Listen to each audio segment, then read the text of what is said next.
Le béton est un matériau très répandu au XXIe siècle. Cependant, l'enjeu de son entretien est souvent mis à l'écart.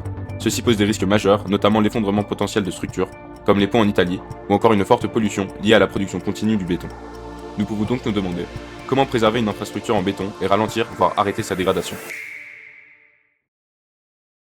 Eh mais c'est dingue, ça fait réfléchir ça. Ouais, c'est vraiment dingue.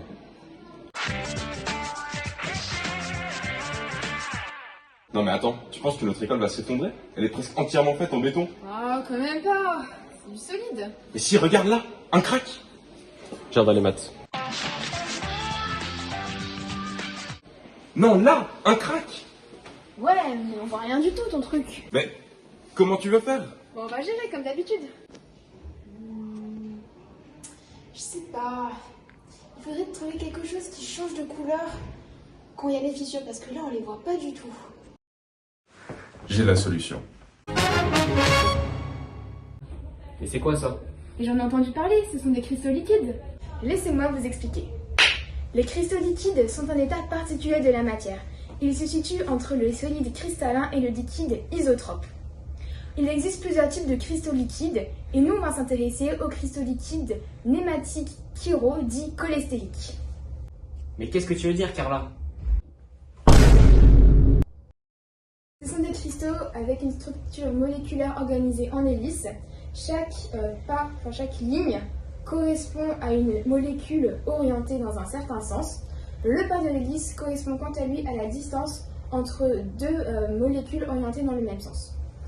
Et le pas de l'hélice est corrélé au changement de couleur. C'est tout à fait ça. Le pas de l'hélice modifie directement la couleur réfléchie par le cristal, d'après la loi de Bragg. Donc il faudrait qu'on déforme un cristal liquide, ou plutôt son pas, pour observer un changement de couleur? Exactement Arthur, il y a même deux manières de le faire. Faire varier la température du cristal liquide ou le déformer mécaniquement. Pour simuler un crack, nous avons appliqué des cristaux liquides sur un support déformable. Mais les résultats n'ont pas été très concluants. Je sais! Allons à l'université pour créer une ceinture à cristaux liquides!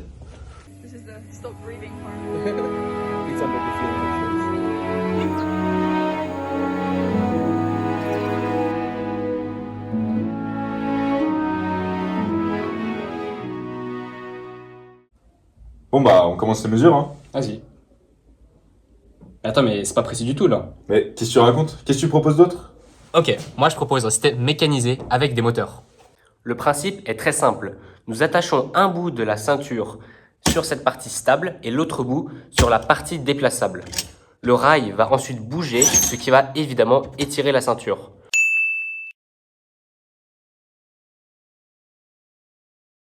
Mais si, ça va marcher. J'ai envie que ça change de couleur. Tu vois, ça marche un peu. Ouais, mais comment c'est possible ça? Moi je sais. La couleur d'un cristal liquide peut également changer en fonction de sa température. A few moments later.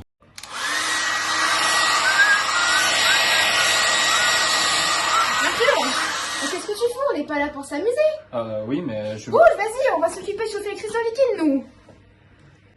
Donc là, on va chauffer nos cristaux liquides sur fond blanc et sur fond noir avec ce sèche-cheveux de la manière la plus uniforme possible.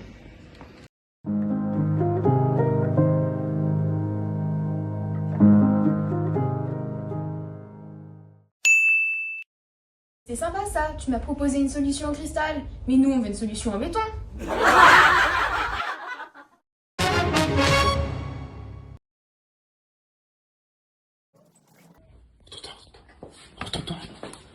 Et vous, est-ce que vous savez faire du béton? Moi non. Eh bien, nous oui. Et c'est ce que nous avons fait ici. Nous avons mélangé du ciment, du sable et de l'eau en modifiant la quantité d'eau. Coucou, c'est Carla dans un nouveau cooking show. On va voir aujourd'hui comment faire du béton.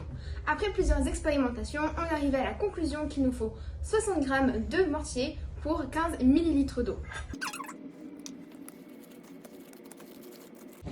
Coucou, c'est Carla, on se retrouve 24 heures après pour notre petit gâteau. Ça a enfin solidifié, regardez comme c'est beau. Pour démontrer qu'un béton acide, c'est-à-dire vieux, est moins résistant qu'un béton basique, c'est-à-dire jeune, nous avons calculé leur module Young. Le phénomène à l'origine du vieillissement du béton est la carbonatation. Au cours de ce processus, le béton s'acidifie et devient moins résistant. La protection cathodique par électrolyse consiste à envoyer des électrons dans la structure du béton grâce à une anode. Ces électrons vont transformer l'eau en ion H- qui rendra au béton son caractère basique. Il sera donc régénéré. Ouah, c'est trop dur, c'est vu, l'infrastructure en béton, mais au moins notre école, elle sera encore là dans 20 ans. Ce serait vraiment bête qu'une météorite tombe sur notre école par inadvertance.